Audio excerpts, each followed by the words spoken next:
Dari segi ekonomi ya, kemudian kalau dari sisi politis, dari segi politik, apa yang bagaimana dampaknya terhadap pemerintahan pusat, pemerintahan Prabowo Gibran ketika memang kebijakan ini benar-benar ketok palu akan dilakukan 1 Januari 2025 seperti skenario awal. Bagaimana dampaknya, dan jika pemerintah pusat nantinya akan melakukan pengkajian atau membatalkan, apa dampaknya dari segi politik terhadap pemerintahan Prabowo Gibran 5 tahun ke depan? Ya, sebenarnya kalau menurut saya sangat sederhana sih Mbak, bahwa yang pertama legitimasi pemerintahan ini akan menurun gitu, karena dianggap tidak bisa sensitif, tidak bisa mendengarkan apa yang menjadi keluhan dan keresahan warga. Itu yang pertama, apalagi ditambah dengan kesimpang siuran informasi dan ketidaktransparanan ini. Sebenarnya kenaikan ini untuk apa sih? Nah, ini yang mungkin sangat bisa merongrong legitimasi pemerintahan Prabowo. Itu yang pertama. Yang kedua, secara politik juga, kalau misalnya kenaikan ini tetap dilanjutkan, maka secara politik akan terjadi, ya kita akan melihat drama saling lempar kesalahan ini akan terus-menerus akan terjadi Mbak, gitu. Karena tentu tidak ada yang mau disalahkan kan, dengan kondisi yang memang mungkin menimbulkan protes di masyarakat atau keresahan masyarakat, dan saling lempar ini menurut saya akan jadi tren ke depannya gitu, saling lempar masalah entah itu antar partai politik, antar menteri, atau antar institusi atau lembaga pemerintah. Dan ini menurut saya akan bahaya, pada akhirnya kan masyarakat akan mendengarkan siapa gitu kan. Kebingungan ini yang akan menambah ketidakpuasan dan delegitimasi bagi pemerintahan Prabowo. Ini yang menurut saya kos yang paling besar bagi pemerintahan Prabowo. Kalaupun dibatalkan dan dengan komunikasi yang bagus, dan menurut saya tim komunikasi kepresidenannya Pak Prabowo canggih-canggih kan itu, mereka kan ahli-ahli semua dan harusnya bisa lebih baik lagi kemudian mengkomunikasikan ini sebenarnya untuk apa dan kemudian kenapa harus naik. Ini yang sampai sekarang tidak pernah memuaskan warga gitu kan, karena penjelasannya simpang siur. Nah, kalau memang dibatalkan, ada potensi Pak Prabowo akan jadi pahlawan ini Mbak, gitu kan. Dan menurut saya akan luar biasa secara politik, bahwa di sini Pak Prabowo bisa menunjukkan bahwa dia memang peduli, dia terhadap rakyat, dia memang tidak kemudian disetir oleh pemerintahan sebelumnya. Dia harus mengikuti apa yang sudah diputuskan sebelumnya, dan dia kemudian punya lebih banyak dukungan warga, dan secara politik itu berarti legitimasi yang sangat besar gitu. Dan ini peluang ini harusnya dimanfaatkan dengan baik oleh Pak Prabowo. Prabowo menegaskan aturan ini adalah bentuk keberpihakan pemerintah terhadap para pelaku UMKM di bidang pangan yang penting bagi negara. Presiden dalam mengeluarkan aturan ini telah banyak mendengar aspirasi dari berbagai kelompok tani, nelayan, hingga pelaku UMKM yang mengeluhkan terhambatnya usaha dan juga pekerjaan mereka atas piutang macet di bank.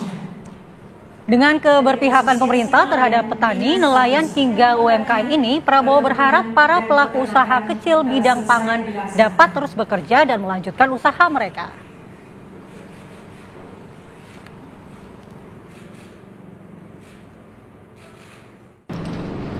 Saya akan menandatangani peraturan pemerintah Republik Indonesia nomor 47 tahun 2024 tentang penghapusan piutang macet kepada usaha mikro, kecil, dan menengah dalam bidang pertanian, perkebunan, peternakan, perikanan, dan kelautan, serta UMKM lainnya. Dengan ini, pemerintah berharap dapat membantu saudara-saudara kita, para produsen yang bekerja di bidang pertanian, UMKM, dan sebagai nelayan yang merupakan produsen pangan yang sangat penting. Mereka dapat meneruskan usaha-usaha mereka dan mereka bisa lebih berdaya guna untuk bangsa dan negara. Lalu bagaimana kemudian nanti implementasi dari kebijakan ini dan bagaimana kebijakan ini diharapkan dapat mendorong sektor perekonomian kita? Kita akan tanyakan langsung kepada Menteri UMKM yang sudah bergabung bersama kami via Zoom, Bapak Maman Abdurrahman. Selamat pagi Pak Menteri. Selamat pagi Mbak. Sehat selalu ya. Pak Menteri, sukses kita buat ingin semuanya. tahu. Baik, terima kasih waktunya Pak Menteri. Ya Pak Menteri, kita ingin tahu Ya, apa sebenarnya sama-sama. alasan utama dari kebijakan ini Pak Menteri? Gimana Mbak? Putus-putus Mbak? Ya, Presiden Prabowo Subianto sudah mengesahkan untuk menghapus utang UMKM. Nah, apa sebenarnya alasan utama dari dikeluarkannya kebijakan ini Pak Menteri? Dan bagaimana kebijakan ini diharapkan dapat mendorong sektor perekonomian di Indonesia? Terima kasih Mbak pertanyaannya dan terima kasih banyak buat TV One yang sudah mau mengundang kami untuk memperjelas dan menyampaikannya. Saya harus sampaikan begini, kurang lebih 10 tahun terakhir ada plus minus ya, ada kurang lebih sekitar 1 juta pelaku UMKM di Indonesia, lalu ada beberapa koperasi simpan pinjam dari sektor pertanian, sektor perikanan, lalu ada pelaku-pelaku UMKM dari yang bergerak di bidang pertanian, di bidang perikanan, nelayan, petani dan segala macamnya. Kurang lebih ada 1 jutaan lebih plus minus. Yang pelaku UMKM-nya juga dari 1 jutaan itu bergerak di macam-macam. Ada yang punya piutang di bank itu sekitar 10 juta, 5 juta, 100 juta, maksimal pokoknya untuk individu itu kurang lebih 300 juta, lalu untuk badan usaha maksimal di 500 juta. Selama kurang lebih 10 tahun terakhir, mereka-mereka rata-rata yang di daerahnya terkena bencana COVID, terkena bencana alam, gempa bumi, banjir, dan lain sebagainya, yang memang sudah masuk dalam daftar buku hapus utang di bank himbara kita. Nah, dampak dari situasi ini, mereka betul-betul terkena blacklist, tidak bisa memutihkan kembali karena kondisinya mereka betul-betul sudah nggak punya kemampuan dan akhirnya sebagian besar para pelaku-pelaku UMKM, petani dan nelayan ini pada saat mereka untuk hidup kembali atau membuat usaha kembali ya mereka karena ini kan ada sistem kan di bank kita yang memang kalau orang sudah masuk dalam daftar list tersebut mereka sudah nggak bisa lagi mengajukan peminjaman modal di bank-bank lainnya. Nah, dan di satu sisi pun pihak bank butuh payung hukum untuk menghapus hutang piutang mereka. Artinya apa? Pihak bank sebetulnya secara de facto sudah setuju sebenarnya untuk menghapus piutang mereka di bank himbara kita. Nah, kehadiran Pak Prabowo selaku Presiden Republik Indonesia, beliau menyiapkan payung hukum agar kedua belah pihak, baik pihak bank dan pelaku UMKM, itu bisa diputihkan kembali. Dan setelah ini mereka bisa memulai hidupnya lagi untuk mencari pembiayaan-pembiayaan, baik itu di bank formal, bank himbara kita maupun di bank lainnya. Kurang lebih seperti itu, Mbak.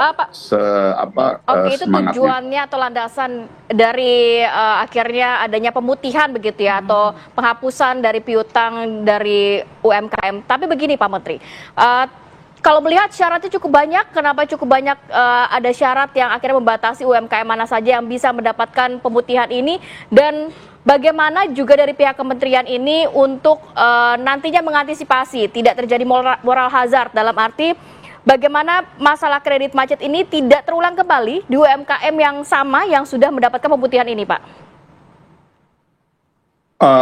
Maka dari itu, kan di situ disebutkan kriterianya bagi para pelaku UMKM yang memang sudah terkena, yang selama kurang lebih 10 tahun ini mereka terkena bencana alam dan lain sebagainya. Dan yang kedua, ini memang saya harus luruskan. Saya setuju sekali tadi pertanyaan Mbak terkait mengenai moral hazard gitu ya.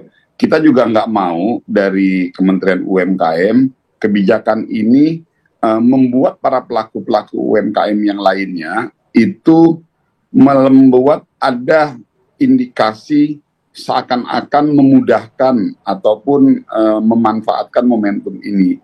Makanya kita harus luruskan bahwa ini dialokasikan untuk mereka yang memang masuk dalam daftar list penghapus bukuan, itu memang sudah ada. Jadi sebetulnya simpel aja, ini sederhana aja. Di Bank Himbara kita tuh sudah ada daftar list penghapus bukuan pelaku-pelaku UMKM yang memang bank sudah tahu secara detail mereka-mereka yang memang betul-betul sudah nggak memiliki kemampuan lagi, Mbak.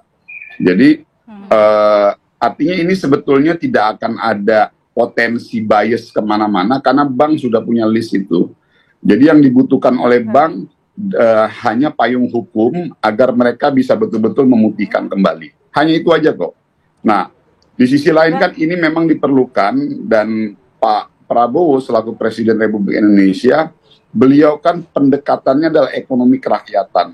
Jadi semua ruang atau kesempatan yang memang bisa dilakukan oleh pemerintah untuk mengeluarkan sebuah kebijakan agar ada affirmative action, keberpihakan sebanyak-banyaknya rakyat Indonesia dalam proses perjalanan ekonomi kita, akan diberikan kesempatan itu sebesar-besarnya oleh Pak Prabowo.